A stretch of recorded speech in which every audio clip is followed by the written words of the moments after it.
this video, I'll be showing you my current progress in Enigmatica to Expert. So to start off with, we basically just have our basics Tinker Smeltery setup.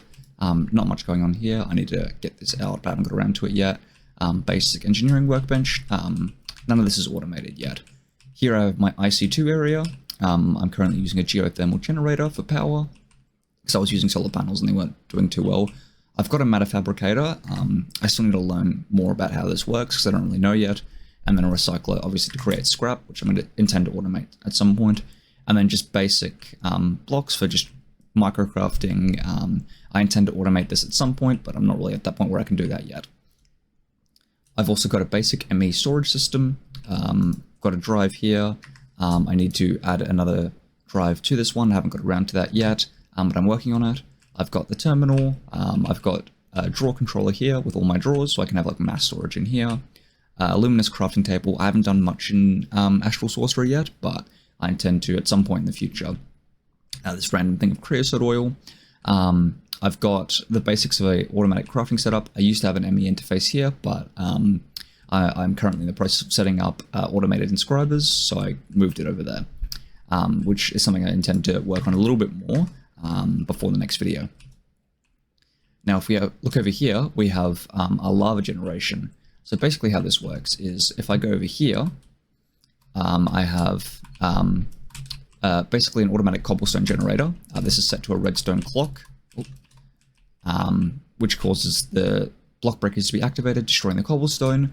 Cobblestone goes into this chest and is funneled into here, or it also splits off and also goes into my magma crucible over here, which I'm using to get lava. But it's also going into this mechanical squeezer right here, which is used to make gravel. The flint is automatically taken into my ME system, but the gravel goes into here and goes into my auto sieving setup.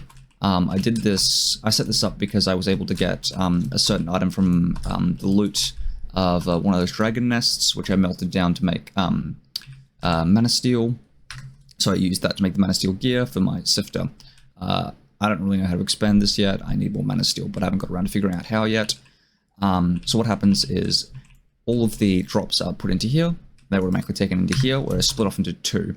So this crafter crafts all of these items, and then this crafter crafts lead, and then they're all funneled into here, and then into a basic enrichment factory. Why this is split off is so when I do like nether mining or whatnot, and I have ores that can't be processed through the enrichment smelting process, then they automatically get split off and sent into my ME storage system. So for example, I have in this one lapis, coal, diamond, redstone, black quartz, certus quartz, and then going into this one, I have pretty much everything else that can go into here, like gold, iron, that sort of stuff. And most of my power right now is coming from wind generators. I haven't really figured out what I'm going to do for power yet. I'm not really sure. I'm still learning this pack, so a lot of this stuff is just I Google things and I do what's working for right now. I've got this temporary basic energy cube as a buffer, and obviously an ME interface here to get all my items into my system. For IE, I have a thermoelectric generator, so ice, water, and lava, and HV wire going into here, into my melting crucible, so it gets roughly enough power. I've got these solar panels for grid power. I'm not entirely sure how grid power works yet, but I'll get the hang of it eventually. And then up here, I've got my cactuses, and then if this works, oh, it does work. Well, that's very interesting to know. I'm glad this works. I intend to figure out another way to... Wait, how did these get over here? I didn't plant these. What the... Do these spread automatically? Because I didn't plant these. Or I didn't plant this either. I planted it here. I'm not sure. Either way, it works. I'm going to take all that out. Oh, it must be automatically harvesting the cactus as well. Oh, it's spread here. Maybe that's what the sprinkler does. If that is true, that's really cool. Because in the meantime, until I can get a sort of better resource gen, doing some mystical agriculture might help. This was the iron plate pattern that I was using for testing earlier. And then I've got obviously got the basic like PAMs set up over here. And then I've just got random items here. So I've got the thermionic fabricator, helium collector, don't know what that does. I got both of these from a loot bag, so I don't know what either of them do. I've got an alloy furnace for making electrical steel, and then eventually some other stuff. A small plate presser, basically used to make certain rods. Crusher, osmium compressor, and a metallurgic infuser. These are basically just for microcrafting. I haven't got really any of this automated. Some basic IE stuff over here, blast furnace, coke oven, and a alloy kiln. So basically that's my setup so far. I'm using leadstone flux ducts for the time being for power. I don't really get how the item pipes work for thermodynamics, so I'm not really using them. So I generally am just using logistical cables, or I'm using the extra utilities transfer nodes and transfer pipes. So that's my setup so far. What's my plan before the next episode? So I plan to do another episode in a week from today, showing my progress. Sort of as a motivation to keep going with this pack, because I started it probably a month or two ago, got a basic setup going, and then I sort of stopped playing for a while because the resources were becoming a pain.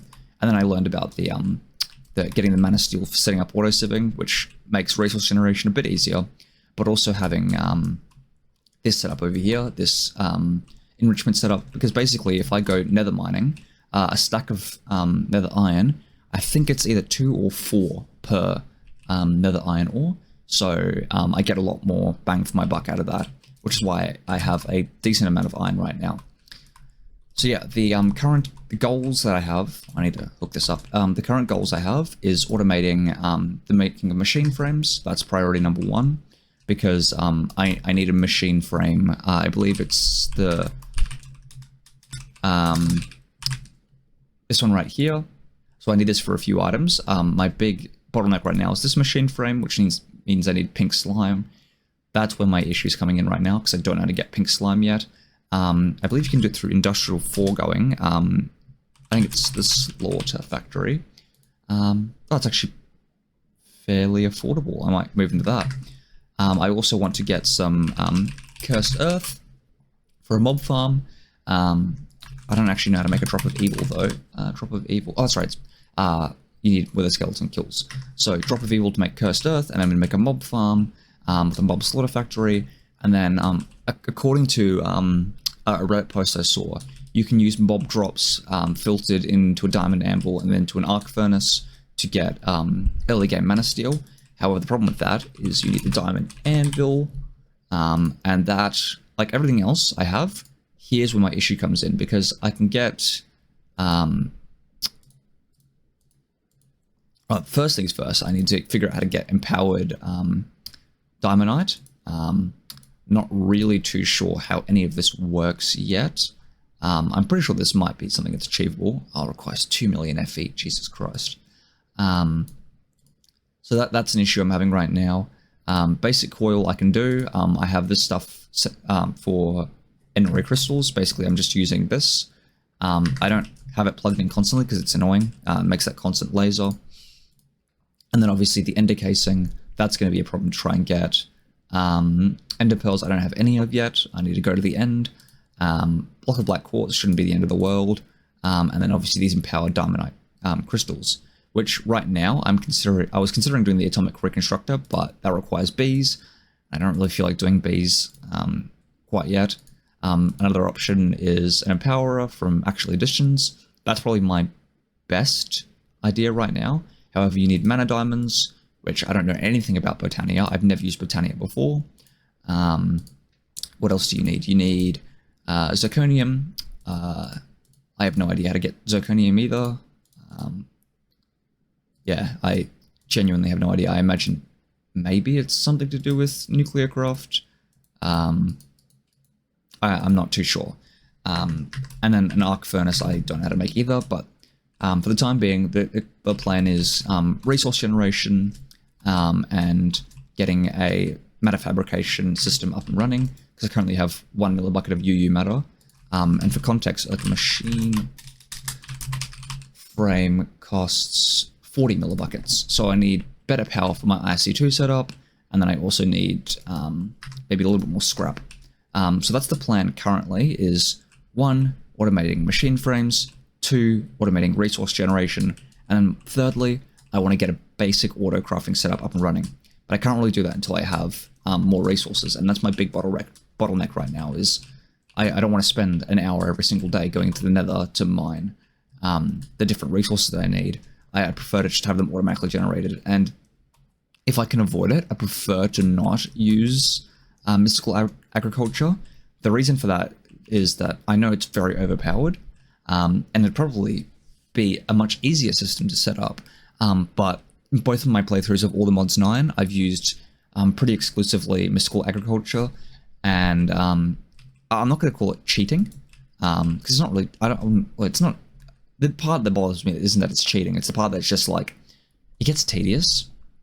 Like on my first playthrough of All the Mods 9, it was really fun, because I was learning it, and I was like, oh, I can automatically create these resources, and then I'll do a follow-up video I'll do a video on my All the Mods 9 world to show how my mystical agriculture setup works, because I want to do a video talking sort of about how I like use the different mods in that mod pack together to create a sort of like automation system.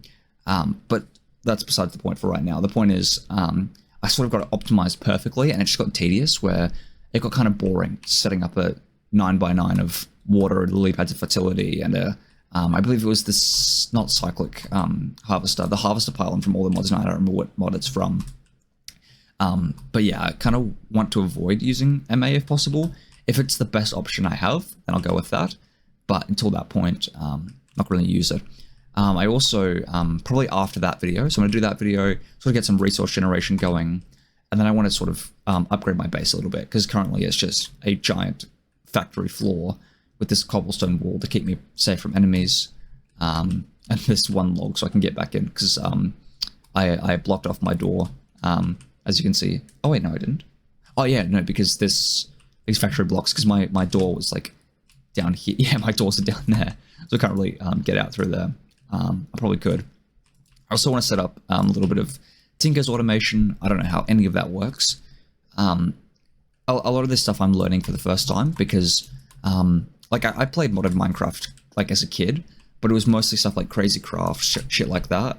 More like exploration and combat focused mod packs rather than technology ones. So I haven't used a lot of these mods before, and there's also that learning curve of new AE2 versus old AE2, because old AE2 is very different to new AE2, especially with not having the pattern providers, having to do with ME interfaces. I'm gonna have to learn how that works. I'm not sure if it's the same as the pattern providers, but I'm gonna have to learn. Other than that, I can't think of anything else that I've been working on. That's about it. So if you have any suggestions for ways I can make my life a little bit easier, I'd love to hear them. And if you have any other suggestions for stuff I can do with this mod pack, then yeah, feel free to let me know.